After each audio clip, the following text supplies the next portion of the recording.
From Arrow Video is Milano Calibro 9. I wasn't prepared for this movie. You know, I've been watching a lot of Eurocrime and I love them, but sometimes you're just never quite sure what exactly you're going to get, and almost immediately I was hooked on this movie.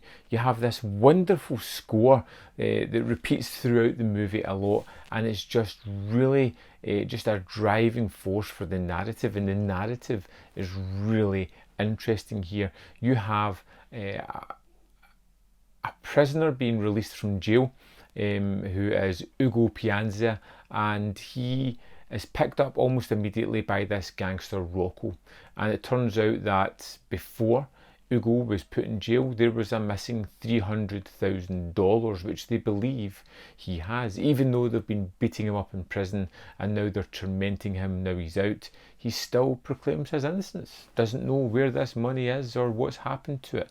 And for the first little while of the movie you just see Ugo being tormented consistently, repeatedly, and it's just demoralizing, but such a stoic figure. And the actor who plays Ugo, whose name I won't butcher, is just a really interesting figure. He doesn't look like the typical lead in one of these movies, but he has a lot of gravitas to his performance, and you see this character pushed and bullied from all fronts, whether it's the police, his cohorts and gang world culture. Everybody's pushing and pulling him, and ultimately he gets drawn back into gang life, forced to do it to repay a debt which he knows nothing of. And the movie just keeps taking you down these wonderful avenues. It keeps surprising you with the tale it tells. The transfer is amazing, and to see the streets and the locales that they shoot on are just wonderfully textured and lived in, and bustling streets. To see the action that bursts out of this movie at certain scenes was just invigorating.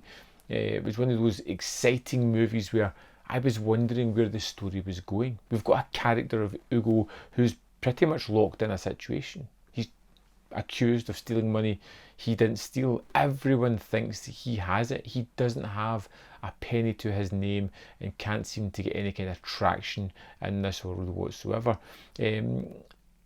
But it's the side characters as well that really fill it in. Look, Rocco looks like a really kind of weaselly bad guy who just constantly antagonizing the situation with the backup of his men.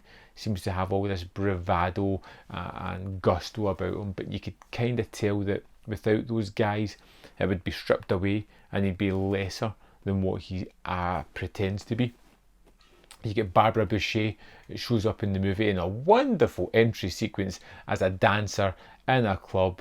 It turns out to be Ugo's ex-girlfriend, and they kind of rekindle their romance and talk about escaping from the clutches of this gangland culture. They're getting pressure from the police to turn over this leader of the gang, the Americano. It's just, there's so much going on in this one, and it's all fascinating and interesting. And even in the sequences where it's down on action, there's nothing really happening, you feel tense and afraid for Ugo. It's a character you kind of grow to love, and he's a very stoic character at that, not saying a lot, keeping himself to himself. You kind of have this feeling that he could handle himself if necessary, but he's being a little bit smarter about everything. He's weighing up the situations and making sure that everything is where he wants it to be. And it's not to say that the movie isn't without its violent sequences. There is a wonderful shootout near the end that is just unbelievable. There is a tense sequence where they're waiting to ambush a couple of people, which is kind of curious because you don't know who they're going to hit. You're kind of worried about our character that's stuck in the middle of it, and it's so interesting. It's a powder keg of a movie.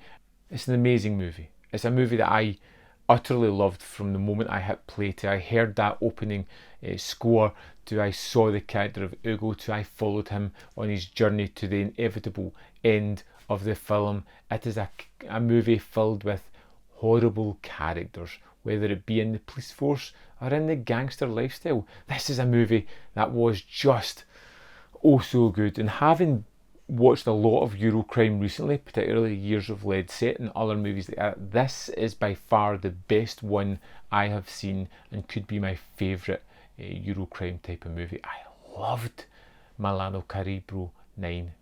Utterly wonderful. I'd love to know your thoughts on this movie.